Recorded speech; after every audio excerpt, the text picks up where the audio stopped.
I am appalled at how Amazon is handling these layoffs and the conversations, or should I say, lack of conversations that they are having with employees regarding their layoffs. I have information.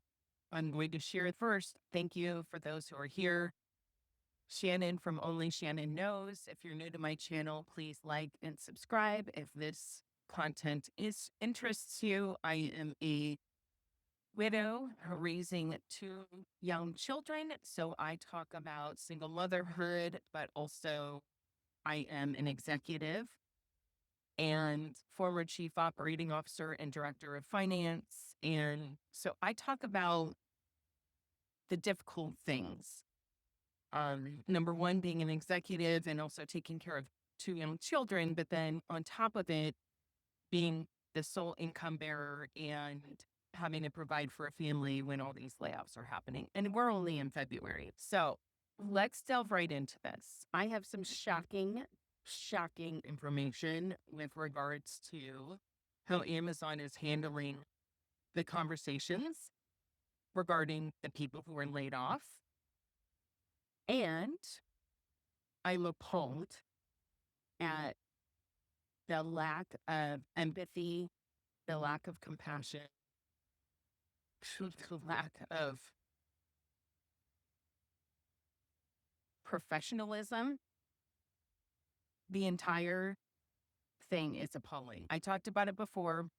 Amazon laid off 16,000 people, etc. My friend, who is a senior manager there, was laid off. So on the morning of the 28th, the morning of the layoffs, I received a text from her, and she said she survived the layoffs. Then about 10 minutes later, she sent me a screenshot with the email that said that she had been laid off. Her role was being eliminated, and someone from Human Resources would be contacting her to set up a meeting. So I will say that this is a single mom herself. She is raising young children. She is the sole breadwinner for the family. She is recently divorced. Additionally, they are going through a lot of family struggles. So all of this is happening. And then she gets hit with this layoff notification. And she's been with the company for over 11 years.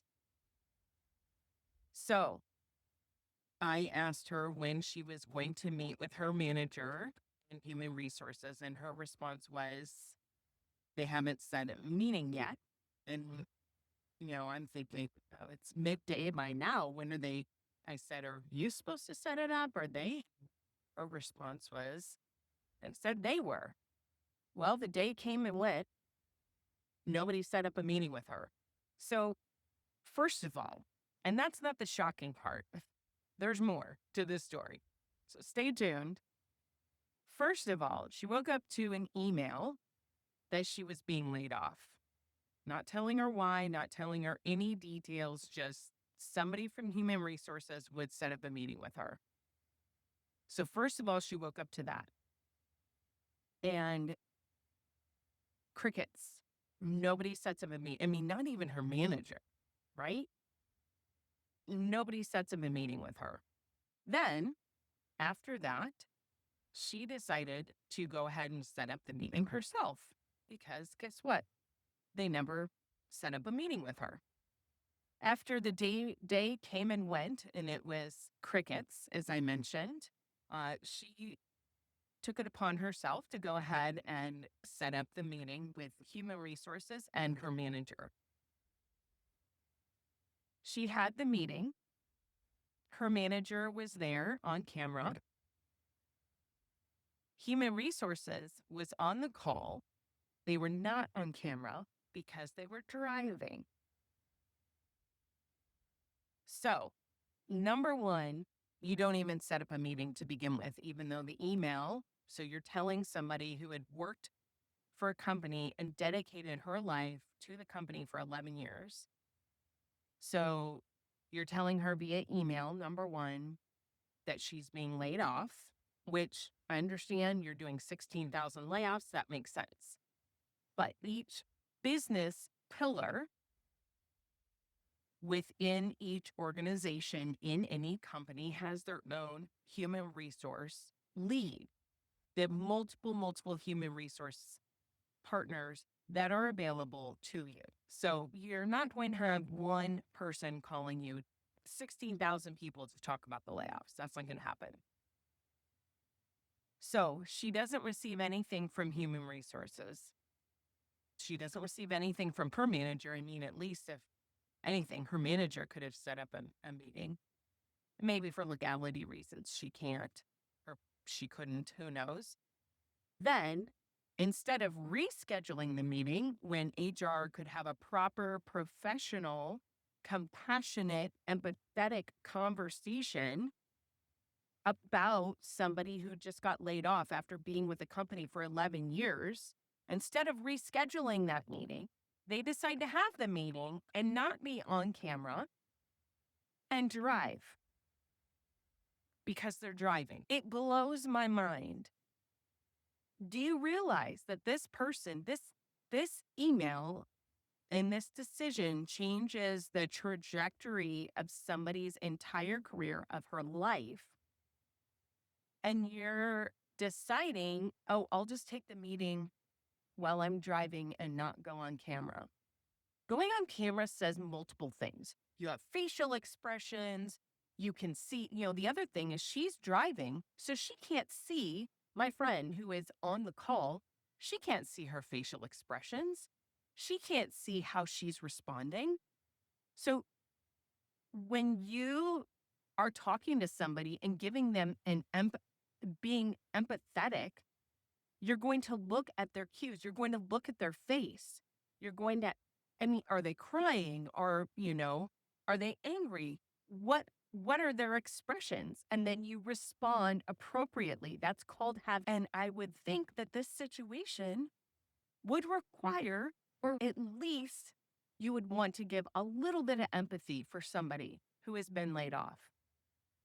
And not to mention, it's not as if hundreds of people in this specific pillar organization got laid off. They couldn't tell her why she was selected. They couldn't tell her who else was laid off. They could not give her really any other information about her layoff. And then the call ended. I mean, I am in awe that somebody in human resources, and even honestly, even that manager, I can't believe that manager didn't say anything, and maybe they didn't want to because, who knows? Could be if I say anything and speak up, I might be on the chopping block. But bottom line, I am shocked, completely and utterly shocked that nothing else was done. So you have time to put somebody on the chopping block, but you don't have time to have a conversation.